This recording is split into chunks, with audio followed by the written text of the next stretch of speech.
Welcome to Indira star kitchen. இன்றைக்கி என்ன பார்க்க போகிறோம்? கிருஷ்ணனுக்கு பிடிச்சமான ஒரு அவுல் லட்டு செய்ய போகிறோம். அது எப்படி செய்யுதுன்னு பார்க்கலாம் வாங்க. ஒரு கடாய் வச்சுக்கலாம். வேர்க்கடலை இந்த மாதிரி நல்லா வறுத்து எடுத்துக்கலாம். கொஞ்சம் கலர் சேஞ்ச் ஆகக்கூடாது, அந்த அளவுக்கு வறுத்து எடுத்துக்கலாம். அந்த கடாயிலே போட்டு கொஞ்சமாக நெய் ஊற்றி அவுலை போட்டு நல்லா வருங்க. மீடியம் சிம்மில் வச்சு வருங்க, எல்லாம் தீஞ்சிரும். லைட்டாக கலர் சேஞ்ச் ஆகும். வேர்க்கடலை பிளேட் தோலை உரித்து க்ளீன் பண்ணி வச்சுருக்குறோம். அவுல் வரப்பட்டுருச்சு. 2 ஏலக்காய் போட்டு மிக்ஸ் பண்ணிக்கலாம். ஒரு நிமிஷம் வதக்கி விட்டுட்டு ஒரு பிளேட்டில் கொட்டிக்கலாம். வேர்க்கடலையும் அவுளையும் நல்லா ஆற வச்சு நல்லா மிக்ஸ் பண்ணிக்கோங்க. இங்கே பாருங்கள், நல்லா மிக்ஸ் ஆகிடுச்சு. இப்போது ஒரு மிக்ஸி ஜாரில் எடுத்து இந்த மிக்ஸிங் கொட்டி நல்லா அரைச்சி எடுத்துக்கலாம்.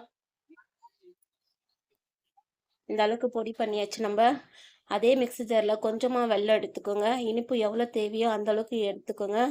அதையும் பொடி பண்ணி ஒரு கடாயில் போட்டு லைட்டாக சூடு பண்ணுங்கள். கொஞ்சமாக நெய் ஊற்றி சூடு பண்ணுங்கள்.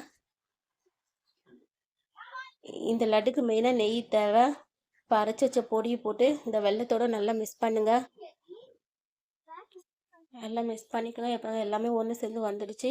இன்னொரு கடாய் வச்சு கொஞ்சமாக நெய் ஊற்றி முந்திரி, திராட்சை, கருப்பு திராட்சை போட்டுக்கோங்க. உங்களுக்கு என்னென்ன நெசமோ அதையும் போட்டுக்கலாம்.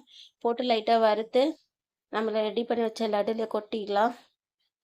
இதில் கொட்டி நல்லா மிக்ஸ் பண்ணுங்கள். லட்டை நல்லா மிக்ஸ் பண்ணி இந்த அளவுக்கு வந்துடுச்சு. லட்டு நல்லா பிடிங்க, டைட்டாக எடுத்து கொஞ்சமாக டைட் பண்ணி நல்லா பிடிங்க, அழுத்தி பிடிங்க. அப்போ தான் லட்டு வரும். லட்டு ரெடி ஆகிடுச்சு. லட்டு செஞ்சு பார்த்துட்டு எப்படி இருந்துன்னு எனக்கு கமெண்ட் பண்ணுங்கள், ஷேர் பண்ணுங்கள், சப்ஸ்கிரைப் பண்ணுங்கள். தேங்க்யூ.